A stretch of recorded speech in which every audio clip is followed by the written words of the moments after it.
Hello? Hello, the artist. How is this? I miss you. I don't want to stop me, but keep you. It's alright, baby. Just come give me a lick. Everything alright.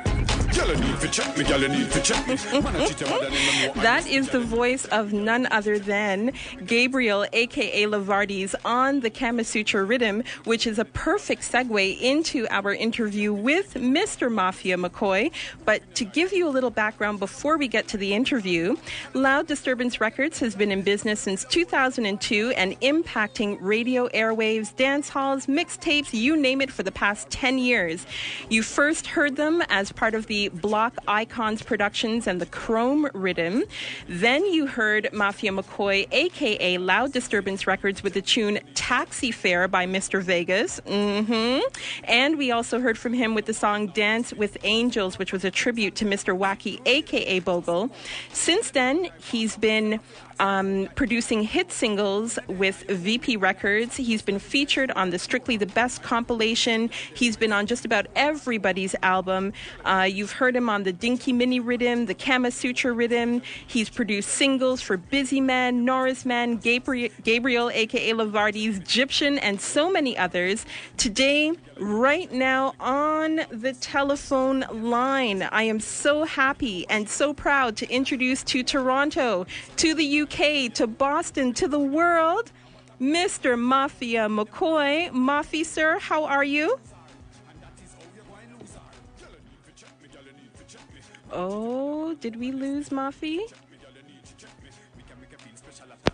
Maffy, are you there? Yes, Natasha. All right. Sorry about that little technical difficulty. How are you? Good in the moment, just there, just let the student touch the street and, just there with a vibe in the street, and Gabriel and Neil, is it? All right, Gabriel's beside you? Yeah, that's all right. Okay, we're going to get to him in just a second. But let me start things off by saying, of all the producers in the industry, your journey has been one of the most interesting. You've always been into music. You've played a sound system. You've been a part of a group. You're a producer. Tell us about your early days in the business. Well, Natasha, the early days for me, starting out in music, it was like, it was a lot of fun, because I never really take music like, I take it serious, but not to the level that it is at right now, starting out, just doing music as fun with friends, and thing, and, as a young age starting, just go to the studio and, just watch the big artists, them come through, and, I enjoy watch and say, one day I'd love to do the same stuff, and upon the same level with them different, so it was a lot of fun growing up, starting music at a young age, Okay. Definitely. Now, your music is anything but a loud disturbance. What made you come up with the name Loud Disturbance Records for your record label? Well, after leaving Soap Black Icons production, I wanted to start a label where, like, the name of the label is just like, it draw interest to your mind, you want to see, I want to hear what is on that label, so I had a lot of options, and then actually one day I was building a rhythm, and there was a lot of, it was loud, and neighbors complaining, and I'm saying it's a loud disturbance in your one, so we just call the label Loud Disturbance, is it? that just said come about. And so right about now, I start another label, I branch off another label, Black Sheep Music, so, Oh, very nice. Very, very, very nice. And is that geared towards you as an artist? Yeah, the Black Sheep Music now is more focused on my part, like artist-wise, and half of the artists is working with that and the label now. An artist right now.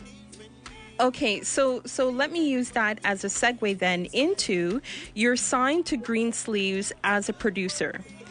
That is not an easy feat. That's not something that just comes about, every day. How exactly was that put together? Did they approach you? Did you approach them? Were you introduced through somebody else? How did that come together, you being signed as a producer to Greensleeves? Well, actually, I usually work in a distribution field, so I had a relationship with Greensleeve VP, but I always like link them, but never yet got like that feedback there, like, you know. And then when I did Up in Our Belly with Busy Signal and Praise and Worship. Praise and Worship was the hit. And VP, Greensleeve contacted me, and, you know, they were like, yo, you've been watching it for some time now, you know. So while I was on tour, they actually flew across Europe to meet with me, and they came with the contract, and they were saying like, yo, so I saw your thing big. There, you know what I mean? So I saw your thing big. Yeah.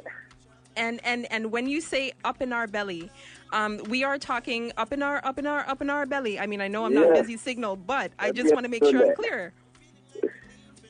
That's the same one. That song was a banger, club banger everywhere, you know what I mean? Exactly. And to take it a step further, and we don't know, I am not busy signal, but El Shaddai, is that the praise and worship? Yeah. Wow. Are you that? Yeah, the chrome, you know, let's bring back the chrome, rebirth, and call it Mercury Overdose. It's really the chrome I bring back. I really, yeah, after basically 10 years, let's bring it back again, you know, so. Nice. Now, you've been blessed with the opportunity to work with several great artists, such as Sugar Minot. What was it like to work with such a legend in comparison to your young age, and knowing that you were one of the last people to work with him before he passed? Well, I want to tell you, Sugar Minot, you know, as a kid growing up, you know, Sugar Minot was actually my neighbor. You know, but I always listen to his collection of music, and, you know, I was fascinated about his music. So, you know, I was always over his house, you know, listening and talking to his friends about tour and music, and, you know, but, you know, when I was in Europe and I built a 50 pound and I came back to Jamaica, I was like, ooh, I can't get Pound Riddim, man. I was like, I want somebody so classical and rhythm, you know, that's going to stand out. And then, so I was thinking about Sugar Minot, so I drive straight to his studio, and he just came from the airport, actually, so. And he was like, yo, kid, long time don't see you, know what's up? I mean, I said, Sugar, you know, I say, I think you have to do some work, and, you know, just start work, you know? Wow. So, you know, it's a very privileged to work with a real veteran and classic superstar like Sugar Minot, you know, believe me. Actually, you know, I get the last song from Sugar Minot, I the last producer with him, Vice before him passed off, you see it, so. You know, condolence to him family and thing, and, you know, close with Passion and Andrew, and, you know. Right. Yeah, man. Yeah. And so, with that answer, we are going to play Sugar Minot featuring Hollow Point and the tune Rub It Up Style on the 50-pound Riddim. That's it, on the 50-pound Riddim. Don't go anywhere. We're going to play the tune, and then we're going to come back to the interview.